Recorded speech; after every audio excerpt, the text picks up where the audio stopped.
desde el barrio Jara, Paraguay. Transmite Radio Fátima Online. Teléfono 021-297-463. Dirección Teniente Ventre y de la Virgen. Radio Fátima Online. Sintonizanos.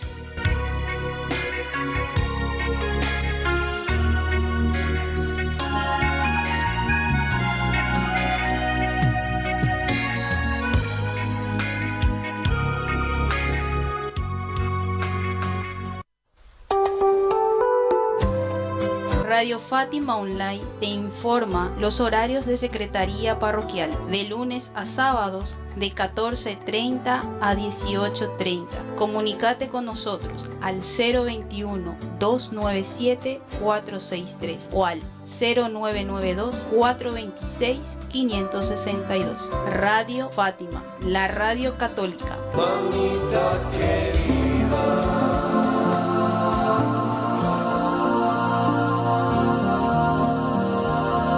En transmisión, Radio Virgen de Fátima, online, desde Teniente Juan Ventre y de la Virgen, Barrio Jara, Asunción, Paraguay.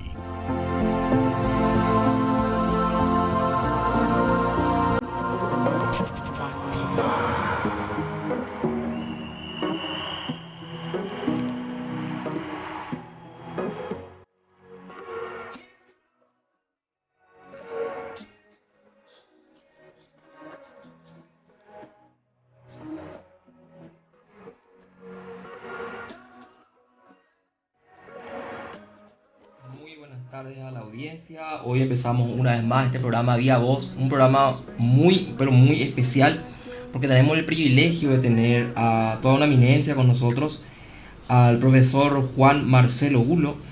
Él es académico, analista y consultor de relaciones internacionales argentino.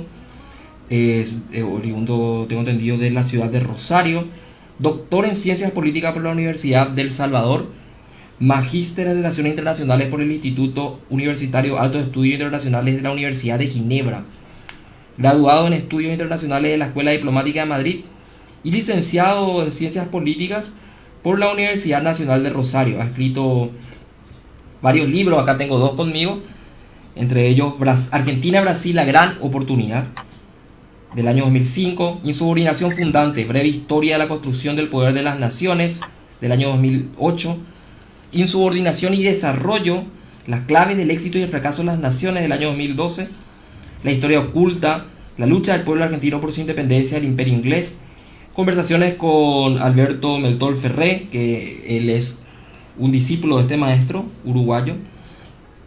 También Aya de la Torre, la lucha por la patria grande, y Relaciones Internacionales, una teoría crítica de la periferia sudamericana. Sin más preámbulos, pasamos a saludar al profesor Marcelo. ¿Qué tal, profe? Buenas tardes, muy contento de estar con usted y muy contento de dirigirme a mis queridos hermanos de la República del Paraguay. Bueno, entonces el gusto es nuestro, profesor. Queríamos empezar esta entrevista para que usted pueda comentarnos, siempre empezamos así en este programa Viva Voz, con una presentación personal, además de toda esta introducción académica. ¿Quién es el profesor Marcelo Gulo? Bueno, estamos, ¿no es cierto?, en una radio católica, ¿no es cierto? Y lo primero que yo tengo que decir es que el profesor Marcelo Gulo es un católico, ¿no es cierto?, un católico que desde muy joven sintió profundamente la injusticia social que viven todos nuestros pueblos, ¿no es cierto?, en América del Sur, y que se preguntó siempre de el porqué de esta injusticia social, el porqué de la pobreza, el porqué teniéndolo todo nosotros no somos nada. Y eso es lo que esa pregunta del porqué teniéndolo todo no somos nada es un poco lo que me ha marcado personalmente.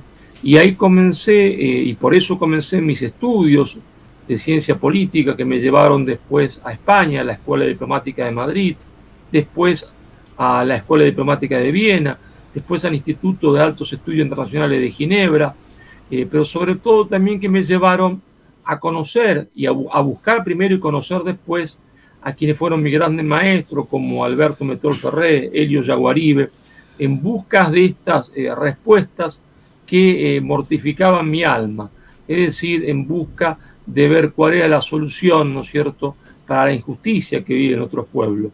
Un poco, si yo tendría que definirme a mí mismo, me definiría como un enano sentado en los hombros de gigantes que busca, se entiende, por la América del Sur, en la tierra de la América del Sur, en el pueblo de América del Sur, las respuestas, ¿no es cierto?, para solucionar los problemas de injusticia que viven otros pueblos.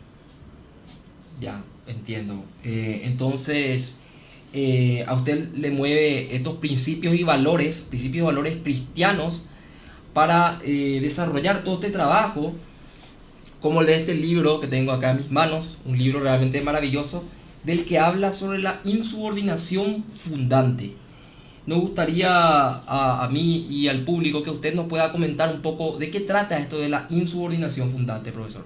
Bueno, justamente como le venía diciendo, la gran pregunta que ha guiado, se entiende, mi vida era ¿por qué teniéndolo todo nosotros no somos nada? ¿Por qué somos pobres? ¿No es cierto? ¿Por qué sufrimos la pobreza? Y eso me llevó a estudiar cómo habían hecho, ¿no es cierto?, los distintos países para pasar del subdesarrollo al desarrollo, de estados agrícolas a estados industriales, de estados sin poder a estados con poder. Y comencé, ¿no es cierto?, en Europa estudiando el desarrollo de Inglaterra. ¿Por qué Inglaterra primero? Bueno, porque Inglaterra fue la primera potencia industrial del mundo, la primera gran potencia industrial del mundo. Si bien la industrialización no se había iniciado en Inglaterra, se había iniciado en lo que hoy es Holanda y Bélgica, en lo que llamaban en esa época los Países Bajos. Y si uno se ubica en el año 1550, Inglaterra era una isla pobre que exportaba materias primas a Holanda y Bélgica, así que exportaba lana en bruto. ¿Qué quiere decir lana en bruto, mi querido amigo?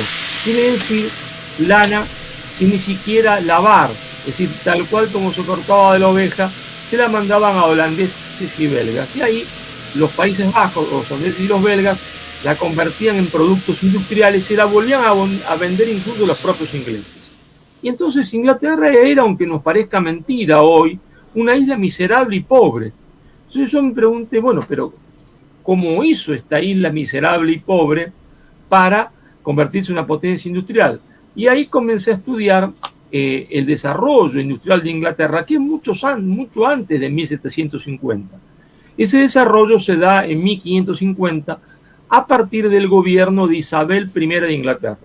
Y me encontré con que no había sido la mano mágica del mercado, sino la mano mágica de la buena política, lo que había convertido a Inglaterra en una potencia industrial. Y usted se preguntará, ¿cómo la mano mágica de la buena política? Porque claro, nosotros estamos acostumbrados tanto a la mala política que ni siquiera podemos pensar, nos ocurre en la mente que haya buena política, pero hay buena política. ¿Y qué hizo Isabel? Isabel lo primero que hizo fue prohibir la importación de productos textiles de los Países Bajos. Pero claro, para fomentar la industria. Pero una prohibición por sí misma no crea nada. Nunca una prohibición en la historia de la humanidad crea nada por sí misma. Entonces le puso un estímulo positivo, lo que yo denomino el impulso estatal. Trajo lo que hoy llamaríamos empresarios, gerentes y hasta obreros de los Países Bajos a Inglaterra para que le enseñasen a montar una industria, para que trajesen capital para montar esa industria. Y entonces Inglaterra comenzó a desarrollarse industrialmente. Cuando Isabel vio que ya podían fabricar productos textiles para el mercado interno, tenían un problema, claro. Eso funcionaba porque habían puesto una gigantesca barrera proteccionista, porque los productos ingleses eran más caros y peores que los holandeses y belgas. Y uno preguntará, quien está escuchando, ¿por qué eran más caros? Muy sencillo, porque no tenían escala de producción. Producían solo para el mercado británico, mientras que los holandeses ya tenían experiencia, producían buenos productos y le vendían a toda Europa, que era el mundo de ese momento. Entonces, cuando Inglaterra se desarrolló industrialmente, ¿qué hizo Isabel? Prohibir la exportación de materia prima, es decir, de lana a los Países Bajos. Como solamente había dos proveedores de materia prima, España e Inglaterra, y España estaba en guerra con los Países Bajos, al prohibir Inglaterra la provisión de lana a los Países Bajos, lo fundió. Es decir, que Inglaterra no se desarrolló a partir de la mano mágica del mercado, esto es una mentira absoluta, sino que se desarrolló a partir de la mano mágica de la política. Pero esto no sería lo importante. Lo importante es que Inglaterra, la élite política británica, fue el primer poder en el mundo consciente de cómo había construido su poder y su economía, su desarrollo industrial. Entonces pensó, ¿cómo hacer para que los demás no se industrialicen como nosotros nos hemos industrializado? Porque la industria es poder. Bueno, pensó, predicando al mundo que el camino del éxito es todo el contrario de lo que nosotros hemos hecho, que predicando el libre comercio, predicando la división internacional del trabajo. Entonces, todos los tontos del mundo seguirán esta teoría y no pondrán barreras proteccionistas como nosotros pusimos. Claro, esto no podía ser dicho así. Había que crear un artilugio. Y ese artilugio fue crear la economía como ciencia, que antes estaba dentro del campo de la filosofía. Y la va a crear Adam Smith. No quiere decir esto, que todo lo que decía Adam Smith era falso. Por supuesto que no. El 90% de las cosas que Adam Smith explicaba eran correctas. Pero dentro de la verdad venía el error. El error era el libre comercio. El error era la división internacional del trabajo. Y ahí estaba la trampa. Poner un gran contenido de verdad, pero envuelto en ese contenido de verdad una trampa que era el libre comercio. Entonces, si los pueblos del mundo aceptaban el libre comercio, al aceptar lo que era la nueva ciencia, que era la economía, nunca se iban a desarrollar. Es decir, Inglaterra va a exportar el libre comercio. ¿Y qué quiere decir esto? Que exporta el libre comercio como una ideología de subordinación, porque si uno lo aceptaba, quedaba subordinado a Inglaterra porque nunca se iba a industrializar y nunca iba a tener poder. Entonces, Inglaterra conquistó más mercado y más países a partir de la exportación del librito de Adam Smith, La riqueza de las naciones, que contó sus cañones. ¿Qué quiere decir esto, mi estimado amigo? Quiere decir que a partir de ese momento, para que cualquier proceso exitoso, para que resultase exitoso cualquier proceso de construcción de poder nacional, cualquier proceso de intentar salir de su desarrollo, de industrializarse, cualquier proceso que quisiese ser exitoso, debía rechazar el libre comercio y aplicar un adecuado impulso estatal. Es decir, hacer lo que los ingleses hicieron y no lo que los ingleses habían que hacer. Entonces, los países que rechazaron la ideología de dominación, es decir, que se insubordinaron ideológicamente y aplicaron un adecuado impulso estatal, realizaron lo que yo denomino una insubordinación fundante. Entonces, a partir de que Inglaterra exportó al mundo como ideología de subordinación al libre comercio, la única solución para salir de su desarrollo ha consistido hasta el día de hoy en realizar una insubordinación fundante, en el rechazo al orden ideológico establecido, más un adecuado impulso estatal. Entiendo. Entonces, tenemos en que ellos hacían una cosa pero decían otra para que nosotros sigamos esas reglas que no les sirvieron a ellos, sino justamente todo lo contrario, a esto que llaman hoy libre comercio y que está tan de moda hoy, con personajes que hablan hoy de un nuevo liberalismo, aunque rechazan llamarle neoliberalismo, y se le llama hoy, no sé, escuela austriaca, libertarianismo, que llevan capaz a un extremo aún mayor de todas estas ideas de libre comercio que nace con Adam Smith, justamente en el mismo año que se independizan los Estados Unidos, en 1776, si no me equivoco. Y profesor Marcelo Bulo, esta gente, Estados Unidos, se independizan en el mismo año, ¿ellos siguen la receta inglesa o no la siguen? No, justamente los primeros que se dieron cuenta que los ingleses mentían, que predicaban una cosa y habían hecho otra, así que se dieron cuenta que los ingleses se habían hecho poderosos, se habían industrializado a partir del más férreo proteccionismo económico, a partir de la mano mágica de la política, de la buena mano mágica de la política, fueron los norteamericanos. Con la dupla extraordinaria que tuvo la suerte de tener Estados Unidos, la dupla del presidente George Washington y de su secretario del Tesoro, Alexander Hamilton. El secretario del Tesoro es el equivalente a nuestro ministro de Economía.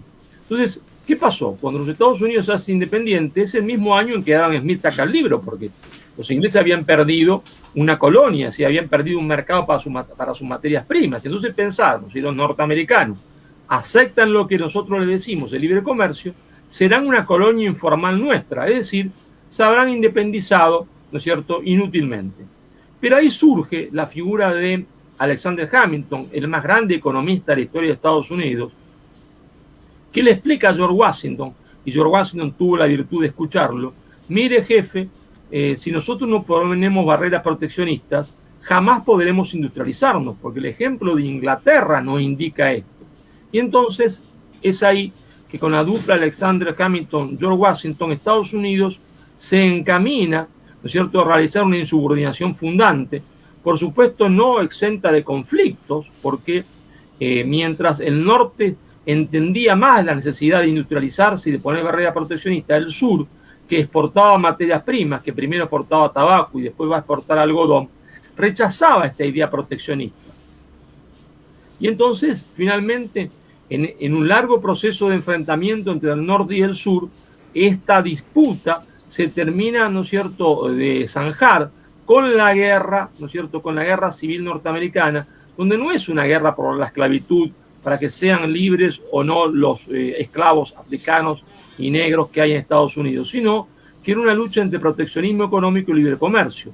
El norte de los Estados Unidos proteccionista y el sur de los Estados Unidos librecambista, es decir, el norte, ¿no es cierto?, afianzando el pensamiento nacional de los norteamericanos, y el sur adscrito al libre comercio, ¿no es cierto?, una especie de semicolonia británica, el sur librecambista y pro-británico. Y bueno, esa pelea se termina con la guerra civil, ¿no es cierto?, donde gana el norte, es decir, gana el proteccionismo económico sobre el libre comercio, sobre, se entiende, los pro-británicos, vencen a los pro-británicos. Y ahí sí Estados Unidos se encamina como una locomotora, ¿no es cierto?, en su proceso de insubordinación fundante, va a establecer las tarifas aduaneras más altas de la historia de la humanidad hasta la Segunda Guerra Mundial. Y acá viene el segundo chiste de la historia. El segundo chiste de la historia es que cuando los norteamericanos lograron ser la primera potencia mundial, después de la Segunda Guerra Mundial, dijeron: ¿y ahora qué hacemos? Bueno, fácil, dijeron, hagamos lo mismo que hicieron los ingleses. Prediquémosle a los estúpidos del mundo está el libre comercio. Y entonces todas las universidades norteamericanas comenzaron a predicar el libre comercio cuando antes habían sido bastión del proteccionismo económico. Cuando antes todas las universidades norteamericanas predicaban el libre comercio, por arte de magia comenzaron a predicar el libre comercio. ¿Para qué? Para subordinar a todos los otros pueblos del mundo, tal cual habían hecho los ingleses, para tomar la posta de los ingleses e impedir que los otros industrializaran. Y así cada uno que entra al club hace lo mismo. Se desarrolla a través del proteccionismo y cuando terminó de desarrollarse se convierte en librecambista, claro, porque el proteccionismo ya no le sirve, ya ha cumplido su función, y entonces lo que le sirve es el libre comercio, y empieza a predicar a los tontos del mundo, se entiende, que abran sus economías, que no pongan barreras proteccionistas, que el Estado no intervenga en la economía, que es lo que dicen estos pseudos economistas que solo han leído ideología y teoría y no han estudiado nunca la historia real, concreta, de cómo Inglaterra se industrializó, de cómo Estados Unidos se industrializó, de cómo Alemania se industrializó, de cómo Japón se industrializó. No han jamás estudiado historia económica concreta, las medidas exactas que tomó Alemania, que tomó, se entiende, Estados Unidos, que tomó Japón, con fecha y hora y día. Solo estudian ideas, ideologías, sin comprobarlo con la historia, que es la única forma de saber si eso que ellos dicen pasó o no pasó.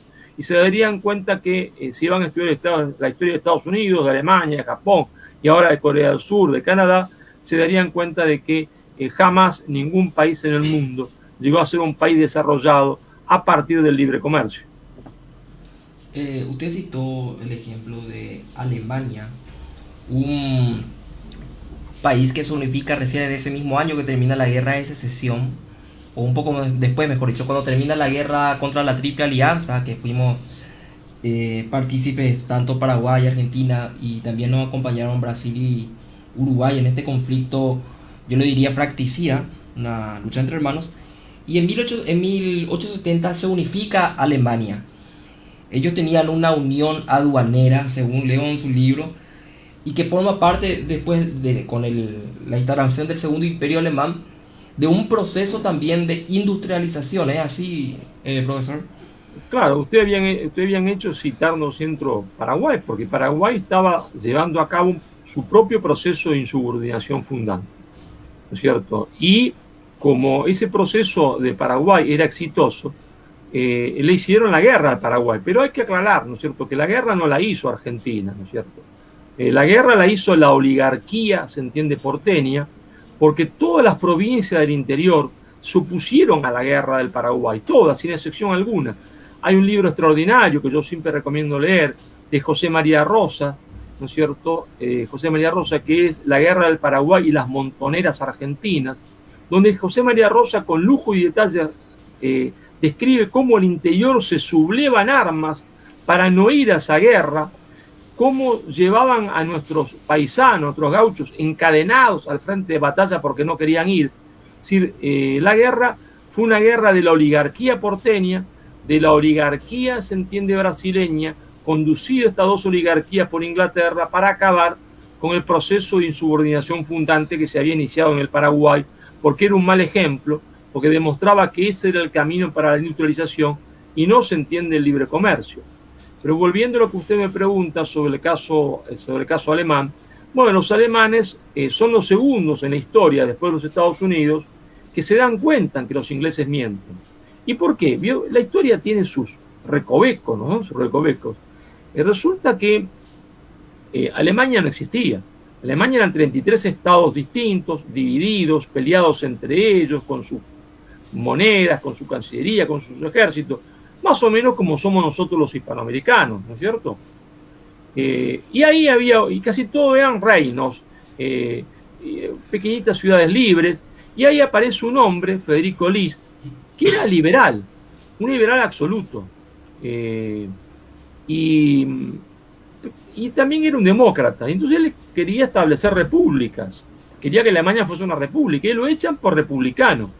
Claro, va a Suiza, termina exiliado en Estados Unidos, y Federico List, ¿qué era en Alemania? Era profesor de política económica, y había escrito sobre eso, pero siempre desde el punto de vista liberal.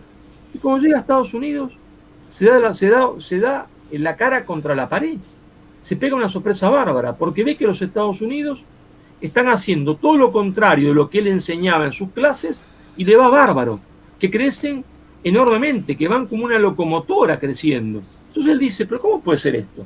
Yo me he pasado toda mi vida enseñando el libre comercio, el liberalismo económico, yo llego acá a Estados Unidos, estos tipos hacen todo lo contrario de lo que yo he enseñado en mis clases y le va bárbaro. Y es ahí cuando él con mucha humildad dice, el libro de la vida demostró que todo lo que yo había escrito, que los libros que yo había escrito estaban equivocados. Y ahí se da cuenta, ¿no es cierto?, Federico List, de la trampa que habían introducido los ingleses en la economía como ciencia, cuando crean la economía como ciencia, que era el libre comercio y la división internacional del trabajo. Y entonces él comienza a escribir en Estados Unidos a favor del proteccionismo económico, tiene éxito, se convierte en industrial, tiene minas de carbón, pero sentía ese amor por Alemania y vuelve a Alemania para predicar, para explicar lo que él ha visto en Estados Unidos. ¿Qué cosa él ha visto? Ha visto que el liberalismo económico, que el libre comercio es una farsa.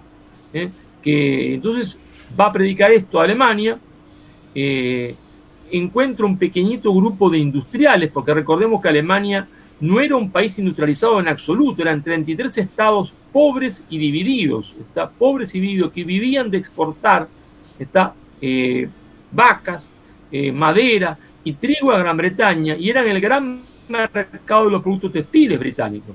Y entonces va predicando, pero se desalienta, no tuvo esperanza, y se termina suicidando en París, sin darse cuenta que muy poco después los alemanes, escuchándolo, iban a hacer el Zollverein. ¿Qué es el Zollverein? Muy sencillo, es una palabra alemana, pero quiere decir la unión aduanera alemana, la unión aduanera. Entonces, a partir de que hicieron el Zollverein, la unión aduanera, establecieron una barrera de protección para que los productos ingleses no entren, y hacia adentro el libre comercio, hacia adentro de las distintas repúblicas, estados y principados alemanes. Y eso le permitió después a Bismarck, cuando hace la unificación política de Alemania, que también Alemania comenzara su proceso de insubordinación fundante Y Alemania, que repito, en 1840 no producía nada, que vivía de exportar madera y trigo y vacas a Inglaterra, ya en 1910 era una de las primeras potencias industriales del mundo y fabricaba el mejor acero del mundo. Entonces ahí tenemos otro de los ejemplos de cómo se hace un pueblo pobre, un pueblo rico, de cómo se construye, se entiende, la unidad entre estados distintos y cómo se puede construir una gran potencia en muy pocos años, realizando este proceso de insubordinación fundante, es decir, rechazando la ideología de dominación que en ese momento histórico era el libre comercio y la división del trabajo, e instaurando un adecuado impulso estatal. Atención, mi querido amigo, el impulso estatal debe ser adecuado. ¿Por qué? ¿Qué es el impulso estatal? Es como el agua que yo le echo a una maceta. Si yo tengo una pequeña semilla, una semilla supongamos de lapacho, una semilla de quebracho, ¿no es cierto? Esa semilla, ¿qué es? ¿Es un lapacho o un quebracho en potencia? Si la pongo en una maceta y le pongo el agua adecuada, entonces crece. Ahora, si yo le echo 150 litros de agua, como quiere el estatismo loco, voy a pudrir, se entiende, a la semilla. Y si no le echo nada de agua, como quieren los llamados ahora libertarios o neoliberales, no crece nunca. Entonces, el chiste consiste en que le tengo que echar la cantidad de agua adecuada. Es decir, un proceso de insubordinación fundante consiste en rebelarse, en insubordinarse contra la ideología de dominación, que en ese momento histórico era el libre comercio, y aplicar un adecuado impulso estatal. Claro, el impulso estatal debe ser adecuado, porque si no la insubordinación fundante no se realiza, pues si no nos quedamos solo en las palabras y no en los hechos, y entonces fracasamos. Podemos entender entonces que este proceso de la insubordinación fundante lleva pasos, lleva etapas, por eso lo podríamos llamar un proceso en el que, como usted había dicho al principio, que la simple protección o el simple bloqueo o la prohibición no genera nada, y de que debería de ser regado, debería de ir de a poco a alcanzar aquel ideal en el que sí se puede abrir entonces la industria nacional de un pueblo a competir con los demás productos. Y porque hoy mucho se predica acá en Paraguay, suena muy fuerte esta cuestión de la maquila. Se pone de ejemplo a los tigres asiáticos, en el que se invita a que se invierta. Pero yo de repente me pregunto cosas que para mí son, no sé, cuestión de lógica. ¿Quién va a invertir dinero sin querer llevar más dinero afuera? Y no recuerdo si fue usted en algún video que haya visto o quién, de que cuando se privatiza capitales extranjeros o se abre el mercado nacional a mercados extranjeros, ellos no crean nueva industria, sino que compran a un precio barato la industria ya local, y lo que hace es justamente quitar esos capitales, esas ganancias, mejor dicho, del capital invertido afuera con frutos. Y que eso no se suena muy mal también la palabra hoy, no se distribuye, pero me refiero a una cuestión interna, privada, de las empresas, en la justa distribución que habla la doctrina social de la Iglesia, de que quienes aportan capital y quienes aportan trabajo en una empresa privada hagan una justa distribución de aquellas ganancias que es del aporte de todos.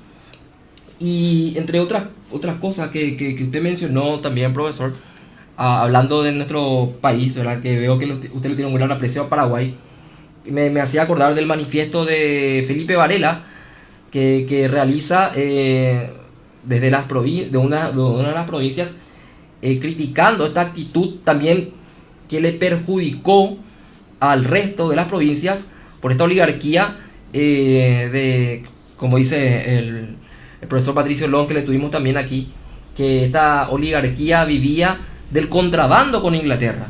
Esta oligarquía que estaba en Buenos Aires con su mentalidad de una república centralista, contraria al pensamiento federal, lo que hacía es quitar las riquezas a las provincias y que haya un tapón, un filtro, un embudo en Buenos Aires para un pequeño grupo y crear una gran oligarquía. No significa que esto sea un discurso socialista, ¿verdad? De querer una igualdad económica, pero sí en el que se pueda distribuir bien las riquezas para todos los aportantes y no una simple clase oligárquica. No sé si qué podría aportarnos respecto a eso, profesor. Bueno, usted ha mencionado el proceso histórico del Río de la Plata, ¿no es cierto? Esto llevaría a largas conferencias, ¿no es cierto? Porque nosotros no tenemos que olvidarnos, ¿no es cierto? Que lo que hoy es el Paraguay, el Uruguay, lo que hoy es Argentina y lo que hoy es Bolivia, fueron todos juntos, ¿no es cierto?, el virreinato del Río de la Plata, el virreinato del Río de la Plata. Y antes, el virreinato del Perú, el virreinato del Perú. Entonces, no hay nunca que olvidarse esto, porque nosotros no estamos desunidos porque somos subdesarrollados, sino que somos subdesarrollados porque estamos desunidos. Es decir, porque nuestro proceso de independencia fue un fracaso, porque terminó en la disgregación territorial, en la fragmentación territorial. No quiere decir que la Argentina perdió territorio, ni que el Paraguay perdió territorio, ni que Bolivia perdió territorio. Quiere decir que había un todo, y ese todo se partió, está en 4 pedazos, ¿está? 4 pedazos, ¿no es cierto? Se partió ese todo, y se partió fundamentalmente por la responsabilidad de la oligarquía porteña. La oligarquía porteña, como usted bien marca, tiene su origen en los contrabandistas. Son contrabandistas, ¿no es cierto? No son los fundadores de la ciudad de Buenos Aires, porque los fundadores de la ciudad de Buenos Aires fueron criollos paraguayos, mancebos de la tierra que bajaron con Juan de Garay, que era vasco. Es decir, la mayoría de los fundadores de la ciudad de Buenos Aires eran criollos paraguayos. Son 2 ciudades hermanas por sangre, Asunción y Buenos Aires. Lo que pasó es que ese núcleo de recién llegados, que eran los contrabandistas, que llegaron con mucha posterioridad a la fundación, ¿cierto?, al hacer una actividad ilegal, siempre da mucho dinero, terminaron desplazando a los fundadores de la ciudad, a los patricios, es decir, a los descendientes de los criollos paraguayos, a la periferia de la ciudad. Entonces se le comenzó a llamar a los que habían fundado la ciudad orilleros, pero eran los verdaderos fundadores de la ciudad. Esta oligarquía, cuando comienza a quedar en claro que vamos a una ruptura con España, ¿qué dijo? Quiero libre comercio. ¿Para qué? Quiero libre comercio para, ¿no es cierto?, legalizar mi actividad que antes era ilegal. Así como si ya fuesen ricos por la venta de cocaína, dice, bueno, ahora legalicémosla. Entonces, queda también legalizado todo mi pasado. Entonces, esta oligarquía portuaria de Buenos Aires, naturalmente era aliada de Inglaterra, porque Inglaterra, ¿qué quería? Inglaterra quería también libre comercio. ¿Y qué otra cosa quería Inglaterra? Quería que el proceso de independencia no termine en la unidad territorial, que no exista un solo Estado, que hubiese sido el virreinato del Río de la Plata, que un solo Estado que abarcase Bolivia, Paraguay, se entiende Uruguay y lo que hoy es Argentina, porque hubiese sido un Estado poderosísimo. Entonces, Inglaterra y el imperio luso-brasileño trabajaron ¿para qué? Para provocar la fragmentación territorial de ese posible Estado poderosísimo, pero que ya existía, que era el virreinato del Río de la Plata. Entonces, la oligarquía porteña quería libre comercio, Inglaterra libre comercio. La oligarquía porteña también quería el fraccionamiento territorial. ¿Por qué? Porque ella quería un Estado hasta donde llegaba su cadena de distribución, no más que eso. Entonces, quería estaditos y no Estado. Claro, los pueblos del interior no querían eso. Los pueblos del interior, ¿qué querían? Querían proteccionismo económico y patria grande. Y ahí es el origen de la guerra civil que se va a desarrollar en el Río de la Plata, en que va a tener como uno de sus máximos protagonistas a José Gervasio Artigas, que no es un héroe de la República de Uruguay, sino que es el padre de la patria grande, se entiende, rioplatense. Artigas se da cuenta de cuál es el juego, intenta vencer a Buenos Aires.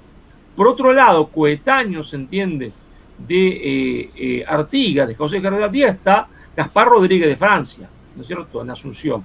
Gaspar Rodríguez de Francia, que había estudiado en Córdoba, que entiende también lo que está aconteciendo, entiende cuál es, se entiende, el juego de esta guerra civil que se ha desarrollado, que es una guerra civil entre proteccionistas y librecambistas, entre patriagrandistas y hombres de la patria chica, entre hombres que aman la tradición, su lengua y su religión, y otros hombres que son iluministas, que quieren desterrar del corazón de las masas toda idea religiosa. Pero ¿qué pasa? Gaspar Francia, en vez de unir su fuerza con Artigas, él cree que puede refugiarse en el Paraguay, es decir, aislar al Paraguay de la guerra civil, ¿no es cierto?, aislar al Paraguay de la guerra civil, de esa guerra civil fratricida, y hacer fuerte el Paraguay así. Y Artigas le explica por cartas de que no va a poder, porque una vez que acabasen con él, irían a acabar por el Paraguay. Gaspar Rodríguez de Francia, con la mejor de las intenciones, no lo entendió. Tampoco lo entendieron los López. Tampoco lo entendieron los López. Y entonces, ¿qué pasó? Cuando la oligarquía porteña derrotó a Artigas, en un proceso que, ¿no es cierto?, va de 1810 a 1860 y pico, y derrotó a todos los federales, cuando ya eliminó a Rosas, cuando eliminó a los caudillos del interior, ¿está? Entonces dijo, ahora, ¿qué nos queda por eliminar? Nos queda por eliminar el Paraguay.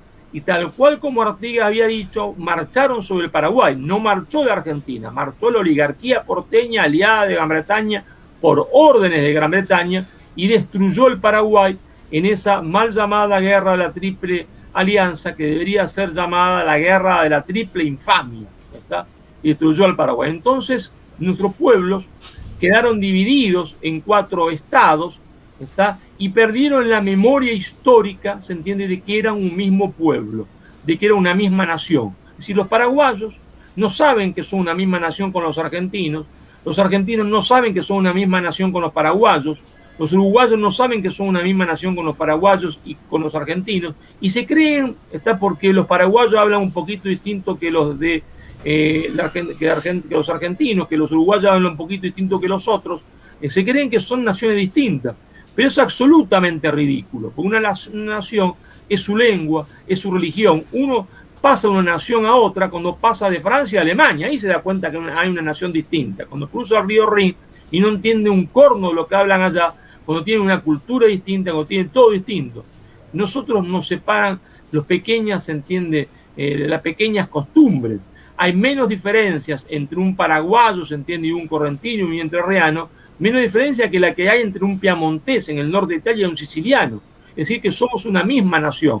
Lo que pasa es que esa nación fue fragmentada por Inglaterra con la complicidad de la oligarquía porteña, con la complicidad de la oligarquía porteña, que va primero a derrotar a los federales en Argentina, pero los federales es un nombre de fantasía. Cuando decimos federales queremos decir proteccionistas, pro patria grande y pro tradición. Y cuando decimos unitarios, queremos decir pro ingleses, pro libre comercio, está contra la patria grande, es decir, y se entiende, contrarios a la tradición popular. Y ese fue el drama, se entiende, que se desarrolla en el Río de la Plata, la gran tragedia de la Cuenca del Plata, pero que como no se lo explican así a los niños de nuestra clase, está, de historias, ni en las clases en la Asunción de Paraguay, ni en las clases en Buenos Aires, ni en las clases en Córdoba, en Montevideo, se entiende, o en Salta, porque se ha falsificado la historia, se creen que la Argentina existió desde siempre, desde antes, o que el Paraguay existió desde siempre. No, era una misma nación. Si del Paraguay bajaron para fundar la ciudad de Santa Fe, y del Paraguay bajaron, se entiende, para fundar, se entiende, la ciudad de Buenos Aires, si juntos combatimos en las invasiones inglesas de 1806 y 7 contra el invasor inglés, es decir, nadie en 1810 se sentía de nacionalidad paraguaya o de nacionalidad argentina. Eran sentimientos, en todo caso, provinciales esos. Entonces, la falsificación de la historia nos hizo olvidar no solo que el poder de una nación se construye a partir del proteccionismo económico, rechazando el libre comercio, sino que la falsificación de la historia nos hizo olvidar que éramos una misma nación. Por eso, si lo entroncamos con lo que veníamos charlando, el ejemplo de Alemania para nosotros es muy importante, porque los alemanes estaban como nosotros, estaban divididos en 33 estados, Baviera, está Prusia, y cada estado alemán creía que no era Alemania, que no existía Alemania. Los bávaros creían que ellos eran bávaros y no alemanes, aunque hablaban alemán. Los prusianos que ellos eran prusianos y no alemanes, ¿verdad? No había conciencia nacional, hasta que un grupo de hombres comienza a predicar que todos los que están ahí son alemanes y que tienen que unificarse. Y que esa forma de unificarse es el Zollverein, la unión económica, el proteccionismo económico, porque se van a unificar y se van a volver de un territorio agrícola miserable y pobre en una potencia industrial. Y ese, el camino de Alemania, el ejemplo de Alemania, es el ejemplo que tenemos que tomar nosotros para reconstruir nuestra patria grande, que fue fragmentada, y para, se entiende, salir del subdesarrollo y pasar al desarrollo. Todo lo otro que se diga es absolutamente falso, todo lo otro que se diga es un camino que no conduce a nada, ¿está?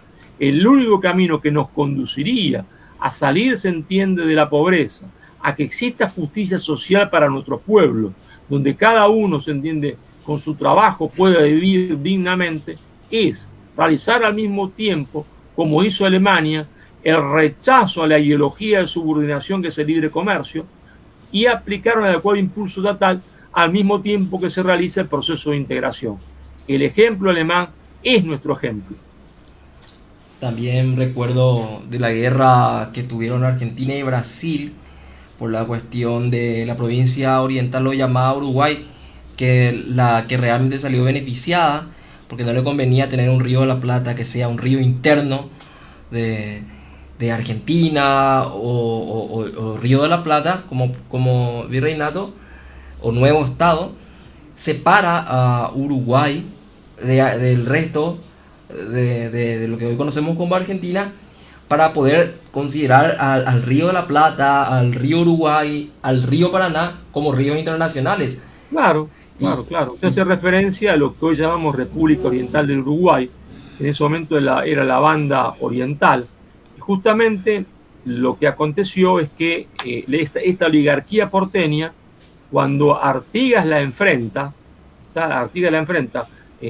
comandando lo que se llamó la Liga de los Pueblos Libres, porque Artigas va a comandar, ¿se entiende?, la Liga de los Pueblos Libres, que lo que hoy sería la banda oriental, la provincia de Entre Ríos, en Argentina de hoy, la provincia de Corrientes, la provincia de Misiones y la provincia de Santa Fe, mi provincia. Todas esas provincias están con Artigas, contra el puerto de Buenos Aires, contra la oligarquía porteña. Y Artigas es victorioso.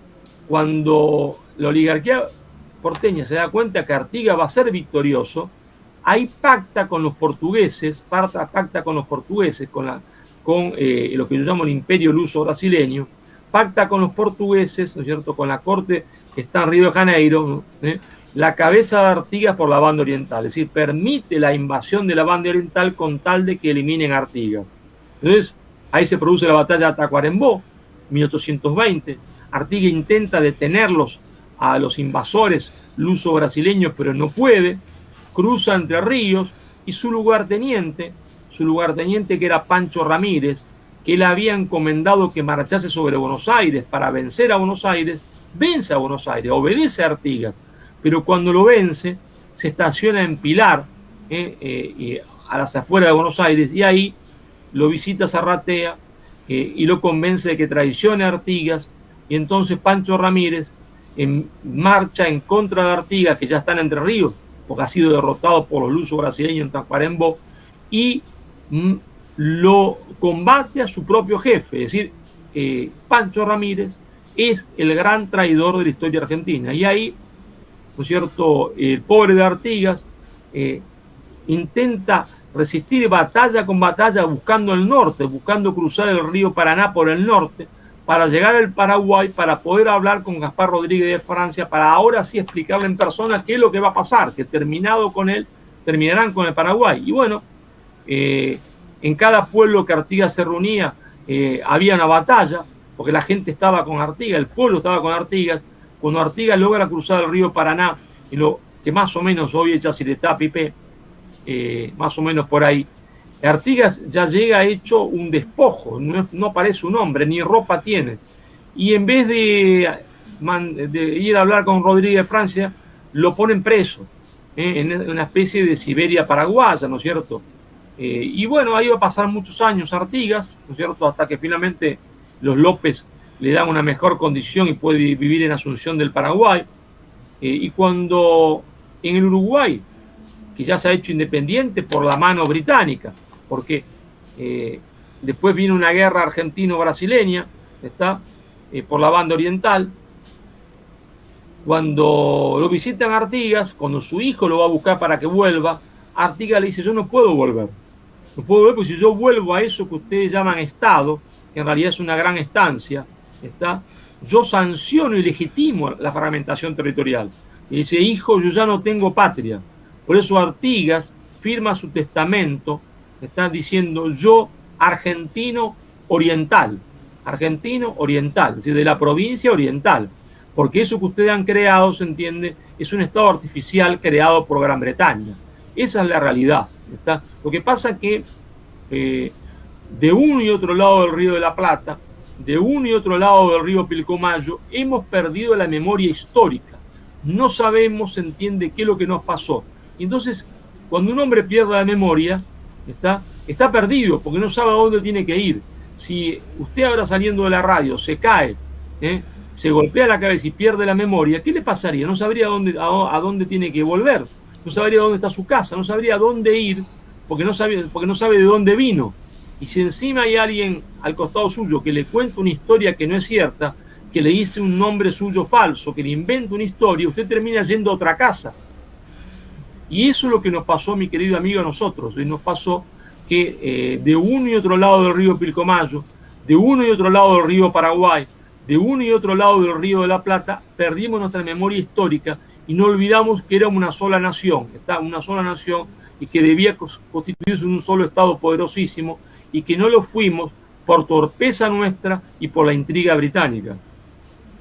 Sí, también cuando mencionó usted de traidores, se me hizo a la memoria el nombre de Urquiza, quien muchos tenían la esperanza a lo que la historiografía le llama el bando federal, y se une a Mitre para quitar a Rosas del poder. Y luego también cuando Mitre y el imperio luso-brasilero, ahí ya llamado solamente brasilero, pero con una misma monarquía, con una misma casa gobernante, invaden el Uruguay, bombardean Paysandú, y también le sacan a este gobierno que no quería que le pase lo mismo que le pasó a Texas en México, a lo mismo que le pasó al Acre, para Perú y para Bolivia, que disputaban esas tierras que eran más hispánicas que lusitanas, ¿verdad? Pero bueno, algún tiempo también fuimos todos parte de un mismo imperio bajo Felipe II y sus hijos. Pero estos terratenientes brasileros que estaban en tierras uruguayas, tengo entendido de que perdían su privilegio con el Partido Blanco. Entonces, como decía, ahora bombardean Uruguay. También Urquiza traiciona a la causa federal, y este país que nace y se llama Paraguay, que entre la situación que teníamos también, don Carlos Antonio López manda a muchos paraguayos como becados a estudiar en Europa, trae europeos, les hace funcionarios públicos, le trae italianos a ingleses para que creen un ferrocarril local, que sea no una empresa privada británica, sino que sea una empresa pública del Estado. Les tiene de asalariados a esta gente para que enseñe a los paraguayos. Y además, con el mismo doctor Francia, hasta 1870 acá no tuvimos ninguna constitución liberal. Acá lo que teníamos eran las leyes de Indias, en muchas cosas que se seguían manejando. O sea, teníamos capaz también algo aún de la legislación hispánica. Y cuando viene, para darle otro nombre ya un poco más directo, la masonería, usando a la sangre argentina, a la sangre uruguaya, a la sangre brasilera, para también derramar sangre paraguaya, vienen acá, nos instalan el sistema liberal de partidos políticos, vienen y nos instalan acá la deuda externa de los pagos que tenía que hacer las armas con las que nos mataron los que vinieron a matar a paraguayos, y también vienen e instalan las primeras logias masónicas, estas logias de las cuales formaban parte Mitre y Urquiza. Y entonces este Paraguay, que fue diezmado, nace también capaz o aumenta el resentimiento contra nuestras naciones hermanas, si podríamos decirle nación chica y nación grande, o patria chica y patria grande. Y entonces lo mismo pasa también con Chile y Bolivia y Perú, que entran en la guerra del Pacífico, y no salimos de constantes guerras y guerras internas fracticidas. Y acá en su libro usted menciona, ¿verdad?, España de la gloria a la impotencia. Creo que esta identidad propia cultural tiene su raíz en esa hispanidad. No sé si ¿qué podría decirnos al respecto, profesor? Bueno, usted bien lo ha dicho, ¿no es cierto? Es decir, la clave de todo está siempre en la mano, se entiende, británica. Ahora, ¿cómo Inglaterra operaba sobre el Río de la Plata? Porque nosotros nunca fuimos una colonia formada de Inglaterra. Entonces, cualquiera que nos escucha podría decir, bueno, profesor, pero si nosotros no fuimos nunca una colonia formada de Inglaterra, ¿cómo Inglaterra operaba en el Río de la Plata? Así como operaba en todo Hispanoamérica. Bueno, Inglaterra operaba a través de las logias, ¿verdad?, que eran la cadena de retransmisión, se entiende, de las órdenes británicas, ¿verdad? Y entonces, efectivamente, todo Hispanoamérica era y somos una misma nación. Nosotros no tenemos que hablar de nación argentina, ni nación paraguaya, ni nación uruguaya, porque son falsas naciones, como explicaba José Enrique Rodó. Es decir, ¿no es cierto?, Inglaterra, a través de la oligarquía y las logias, ¿no es cierto?, va a predicar, dijimos, el libre comercio, va a predicar las patrias chicas, es decir, va a predicar lo que yo denomino el nacionalismo de campanario, hacerle creer a los paraguayos que existieron desde siempre, a los argentinos que existieron desde siempre, a los peruanos que existieron desde siempre, hacerles olvidar a cada pueblo que eran una misma nación, que tenían un mismo pasado, que nadie se consideraba peruano, salvo en el sentido de ser una provincia de una gran patria que era Hispanoamérica. Pero para que eso funcionase, porque era artificial, Inglaterra tenía que hacer que hubiese sangre, es decir, que hubiese guerras entre las distintas repúblicas que se habían constituido, porque si había guerra, había sangre. Si hay guerras, hay muerte. Si hay guerra, hay sangre y muerte. Y entonces lo irreal se transforma en real. Entonces va a ser Inglaterra la que, para afianzar ese nacionalismo de campanario, es decir, para afianzar la balcanización, la fragmentación territorial producida, va a crear las guerras fratricidas entre hermanos. Va a crear la guerra de la Triple Alianza y la guerra de la triple infamia y la guerra del Pacífico, ¿tá?, para que entonces lo irreal se transforme en real, poner sangre y odio en medio de los pueblos. Es lo que yo denomino nacionalismo de campanario. Es decir, Inglaterra predica libre comercio, nacionalismo de campanario e iluminismo. Iluminismo, que quiere decir desterrar la tradición hispánica, la idea de trascendencia del corazón de los pueblos. Todo esto lo hace a través, ¿no es cierto?, de las logias. Pero claro, todo esto no pasa en un día, es un proceso donde se enfrentan, por un lado, los que están a favor de la patria grande, los que están a favor del proteccionismo económico y de las tradiciones, que se enfrentan contra los otros que están a favor del libre comercio, la patria chica y el iluminismo. Y ese enfrentamiento origina, se entiende, la guerra civil. En esa guerra civil hay dos bandos que fueron llamados federales y unitarios en esta parte de Argentina, y fueron llamados colorados y blancos en lo que es hoy Uruguay. Pero no quiere decir nada colorado y blanco y federales unitarios. Los federales son proteccionistas, patriagrandistas y tradicionalistas. Los unitarios son librecambistas, patria chica e iluministas. Y lo mismo se entiende en Uruguay. Los colorados, ¿qué son? El equivalente a los unitarios, es decir, son a favor del libre comercio, a favor de la patria chica y son iluministas contra los blancos, que eran, se entiende, pro patria grande, pro proteccionismo económico y tradicionalistas, ¿no? Entonces, en ese entramado está histórico, en ese proceso histórico que se origina con la ruptura con España, ¿no es cierto? Hay que encuadrar esta guerra civil, se entiende, tendiente a enfrentar estos dos bandos irreconciliables, y ahí en el bando federal se ubican primero José Gervasio Artigas, Facundo Quiroga, Juan Manuel de Rosas, que en 1835 hace la ley de aduanas, es decir, después de 25 años de aplicación irrestricta al libre comercio, rechaza el libre comercio y instaura el proteccionismo económico. Pero claro, aparece como siempre en la historia un Judas. ¿Ese Judas quién es? Un Judas que es peor que el Judas bíblico, porque el Judas bíblico traicionó a Jesús y después se ahorcó.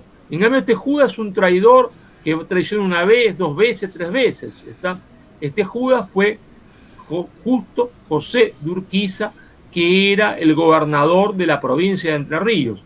Usted también mencionó en la charla las diferencias limítrofes que había entre el imperio del Brasil y lo que era primero territorio español, la hispanidad, después Provincias Unidas del Río de la Plata en esta parte, después Confederación Argentina.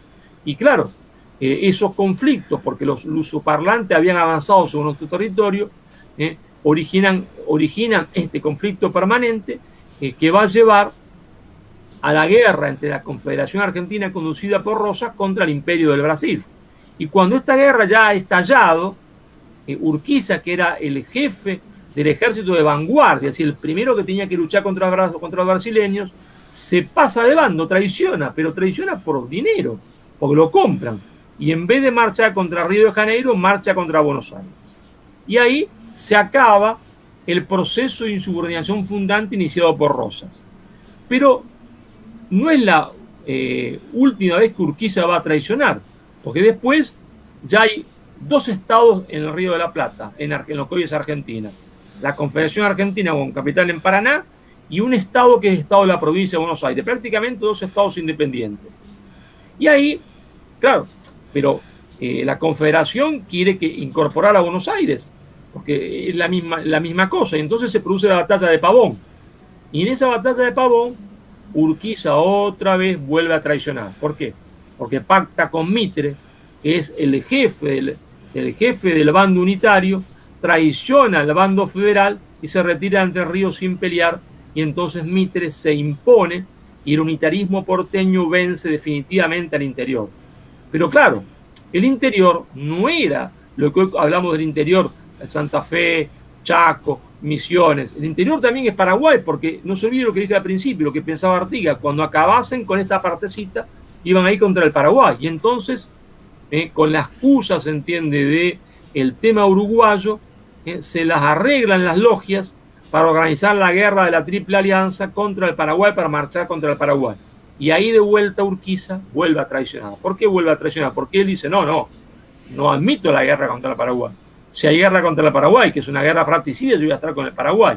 Y promete eso. Y otra vez lo compran con dinero. ¿Por qué?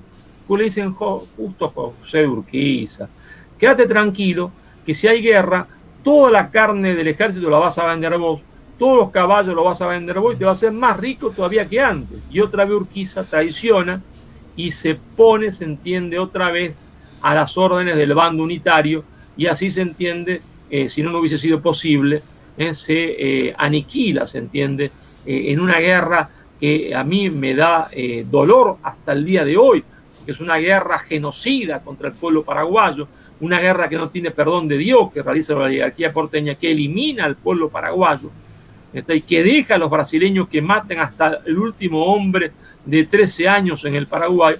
Y esto se debe a la tercera traición de Urquiza, el triple traidor, se entiende, a la patria grande, se llamó justo José de Urquiza. Sí, y es más, hasta murió como traidor, ¿verdad? Porque le asesinan de la rabia también, quienes veían en él a un defensor de la causa. Y hablando de Brasil, profesor, usted ha escrito también un libro viendo una oportunidad con Brasil, ya no viéndole como un enemigo. Este Brasil que usted, tengo entendido que le ha definido como el imperio lusitano o el imperio portugués en América que no se disgregó. Y en cambio nosotros somos el imperio español en América que se disgregó en 20 y no sé cuántas naciones. Claro. Como le digo, sí. Es tan grande la falsificación de la historia que se ha construido que nos resulta difícil de explicar todo en pocos minutos, porque en realidad se entiende con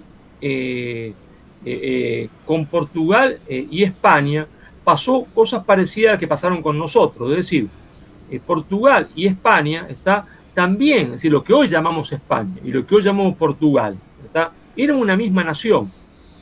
Y siempre la corona portuguesa y la corona castellana y aragonesa habían trabajado para unificar toda la península hispánica en una sola nación.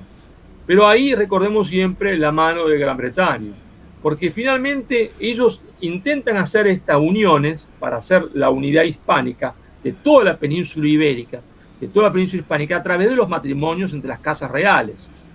Y lo logran porque en 1580 Felipe II, a la muerte de su tío, que es el rey Sebastián, el rey Sebastián de Portugal, asume la doble corona, la corona de España y la corona de Portugal. Es el periodo de la doble monarquía o imperio ibérico, nuestro periodo de mayor gloria, ¿está?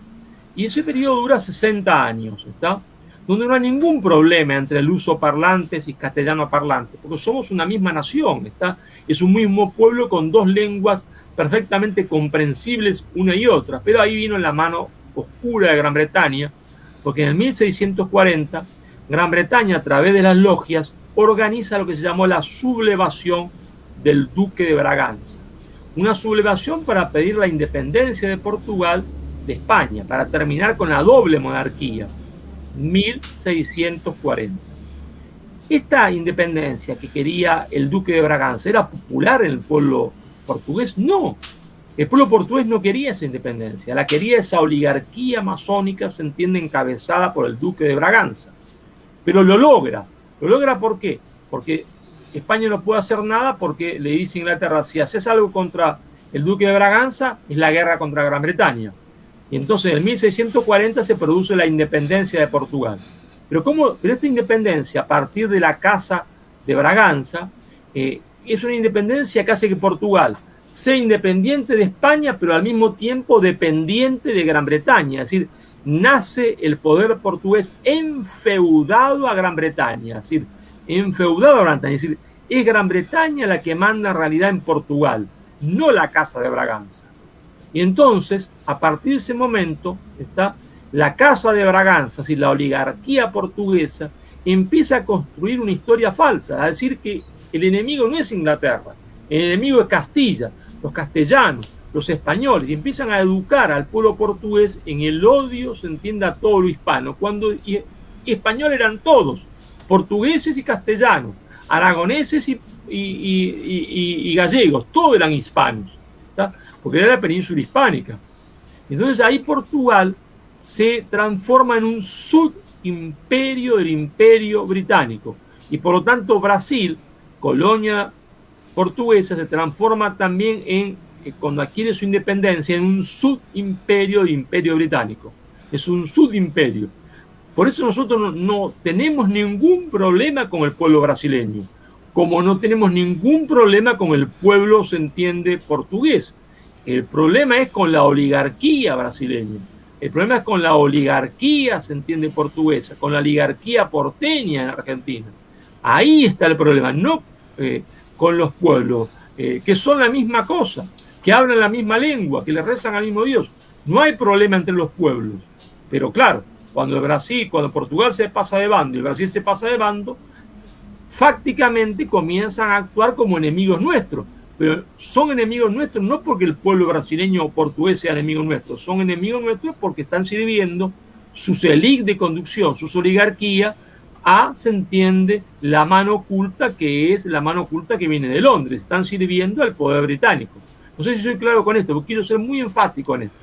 No hay nada que separe a España de Portugal, nada que separe al Paraguay, Argentina y Uruguay del Brasil. Nada que separa a los pueblos. Nada que separa a los pueblos. El problema no son los pueblos que piensan lo mismo y sienten lo mismo y sufren lo mismo. El problema son las oligarquías que se adueñaron de los pueblos. Para ir avanzando también, para no robarle mucho tiempo, en esta reflexión que quiero hacer, ¿verdad? Para adentrarnos al siguiente y último tema, cuando ocurren las guerras napoleónicas, justamente tomaron una actitud diferente los Borbones que reinaban sobre España. Un Fernando VII que le trata de lo máximo a Napoleón, cuando le pide permiso para invadir Portugal, que era, como usted dijo, un feudo, no sé si colonia, pero sí un feudo de Inglaterra, y la familia de Braganza huye a Brasil. Entonces ahí se puede dar también la idea, Pedro I, luego, bueno, vamos a que no nos pase lo mismo que les pasó a los hispanoamericanos. Entonces intentaron, ¿verdad?, salvar el imperio brasilero, pero luego al final, cuando ya no les sirvieron más a esta gente, terminaron mal también los Braganza. Inclusive también tengo entendido que Salazar, quien fue un gobernante en Portugal, quería desprenderse de esa servidumbre de Inglaterra y poder unirse con su hermana España en esa unión ibérica. Pero bueno, usted habla, profesor, en uno de sus videos que he visto, de una triple dialéctica y también de un poder, de un enemigo. Yo veo que no es enemigo ni siquiera ningún pueblo, porque usted habló de una oligarquía en Buenos Aires, de una oligarquía en Brasil, en Portugal, y lo mismo también en una oligarquía en Inglaterra. Pero yo veo hoy que hasta la misma Inglaterra, como pueblo, está siendo hoy invadida por yo no le llamaría inmigración a eso, porque para mí la migración no es nada malo, ¿verdad? No estoy en contra de la inmigración, pero algo que ya es hecho de forma artificial y como para destruir los estados-nación, para un plan realmente maléfico que hoy llamamos globalismo. Y hay una oligarquía que no tiene asiento territorial. ¿Qué podría decirnos, profesor, como para cierre también, ¿verdad?, del programa?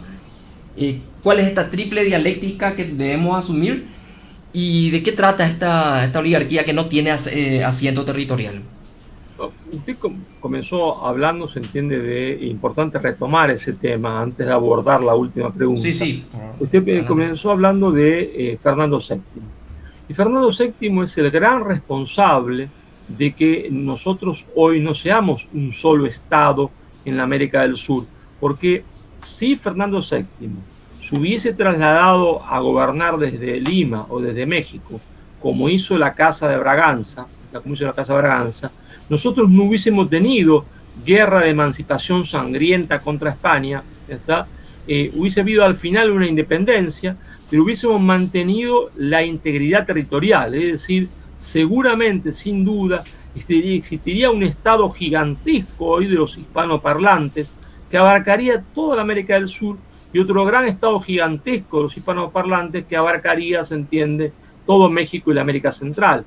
Seguramente ese hubiese sido nuestro destino si el inútil más grande de la historia de España, que fue Fernando VII, no hubiese preferido estar preso entre comillas, en Europa y no libre en América. Él, al elegir estar preso en Francia y no libre en América, condena a Hispanoamérica a la fragmentación territorial. Y entonces el proceso se desarrolla después violentamente de independencia, hay fragmentación territorial, no hay ningún poder que sea capaz de unir a todos los fragmentos, y en esa política estamos hasta el día de hoy, es decir, divididos, y somos un pueblo, somos pueblos dominados justamente porque estamos divididos. Ahora, claro, hay, ¿no es cierto?, que explicar si somos pueblos divididos Estamos dominados. ¿De quién estamos dominados? Bueno, uno siempre está dominado de la potencia hegemónica de turno y lo que yo denomino el gran actor de las relaciones internacionales, que es la oligarquía financiera internacional. La oligarquía financiera internacional es el gran actor de las relaciones internacionales, que siempre actuaba hasta hace muy pocos años asociado con la potencia hegemónica de turno. Entonces parecía la misma cosa.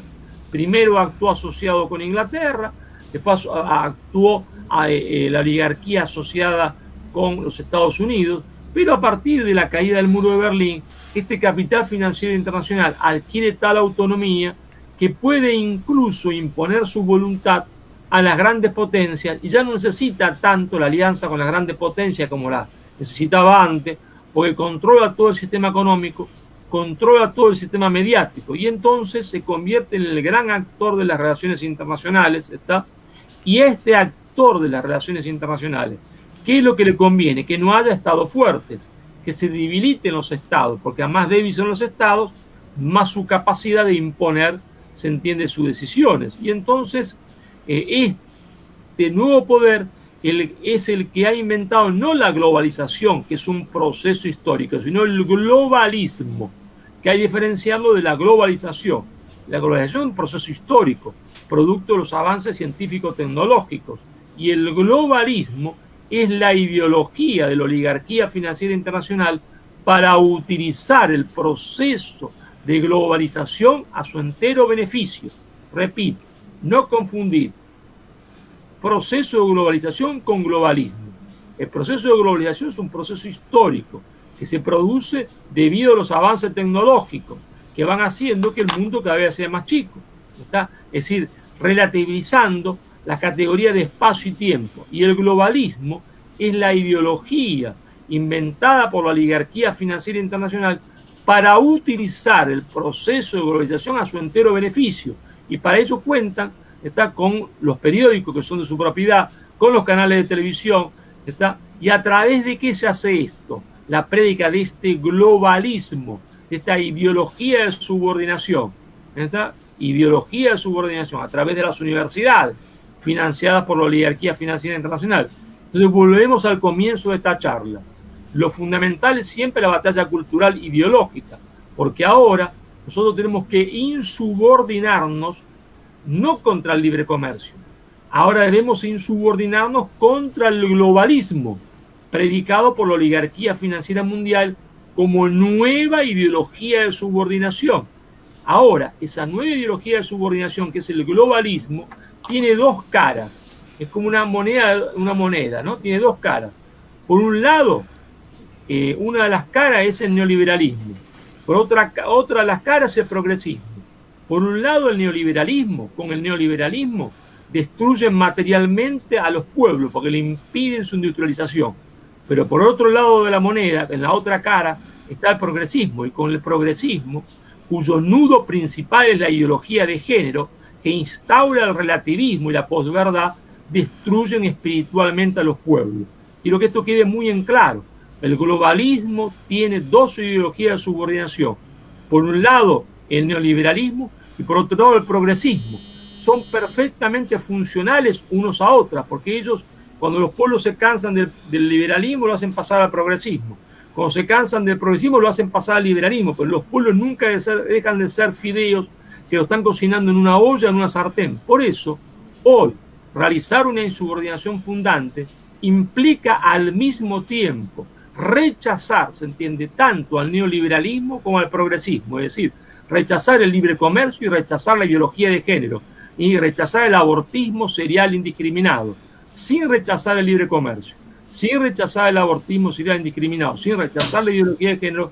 No podemos realizar una insubordinación fundante, porque esa ideología, que es el progresismo, el abortismo, la ideología de género, fueron creadas en el centro del poder mundial, financiada por la Fundación Rockefeller, es decir, como fue financiada por la Fundación Rockefeller el neoliberalismo. Por tanto, el neoliberalismo y el progresismo son las dos caras de la misma moneda. Una insubordinación fundante.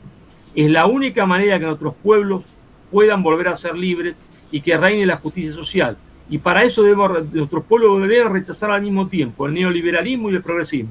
Si fuésemos capaces de hacer esta insubordinación fundante, esta primera insubordinación ideológica, rechazar el neoliberalismo, al mismo tiempo que rechazamos el progresismo y aplicar un adecuado impulso estatal, seríamos capaces entonces de salir del subdesarrollo material y espiritual.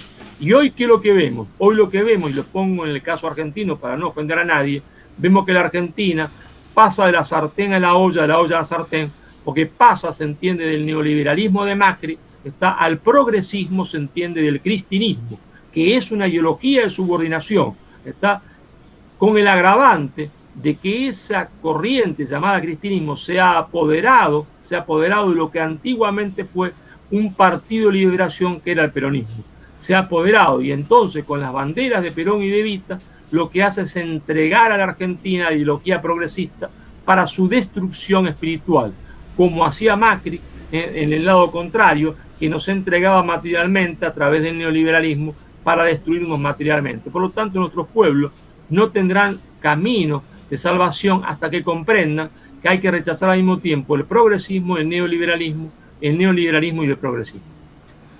Sí, y justamente entonces en esta situación de globalismo que nos están arrastrando, creo que juega un papel importante el Estado chino, gobernado por el Partido Comunista Chino, en el que está aplicando un modelo que creo que muchos dicen que quiere esta oligarquía financiera internacional, este imperialismo internacional de dinero, como decía un papa, quiere aplicar como modelo a todos nosotros.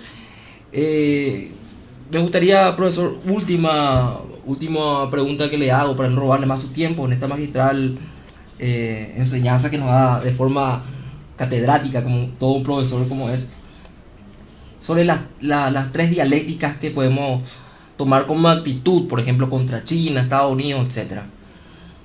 Bueno, no contra ellos, perdón, corrijo, ante esta situación mundial en la que nos encontramos todos los pueblos, ¿verdad? Bueno, para hacerlo muy corto, porque si no nos iríamos a las 7 de la tarde, la pregunta es muy vasta, ¿no es cierto? Como dijimos en un momento de la charla, nosotros estamos dominados por poderes, por potencias y por un nuevo actor que es la oligarquía financiera internacional. Entonces tenemos que rechazar tanto la dominación de los poderes estatales, ¿está?, como en su momento fue Estados Unidos y hoy China, como rechazar la dominación de los poderes no estatales que es la oligarquía financiera internacional. Para poder ser libres, tenemos que rechazar tanto al imperialismo chino como al imperialismo internacional del dinero. China hace su política y allá ellos, ¿no es cierto?, porque ellos construyen poder para China y tienen su alianza con la oligarquía financiera internacional, pero tienen su alianza para beneficio de China. El problema es que nosotros en el Río de la Plata, el Paraguay, Argentina, el Uruguay, Bolivia, nos estamos transformando, incluso Chile, en colonias, ¿no es cierto?, en colonia china, por un lado, y en colonia del imperialismo internacional del dinero. Entonces nosotros tenemos que, si por un lado tenemos que rechazar la ideología de subordinación, que es el progresismo y el neoliberalismo, por otro lado tenemos que ser conscientes de rechazar estos dos poderes que intentan imponerse sobre nosotros.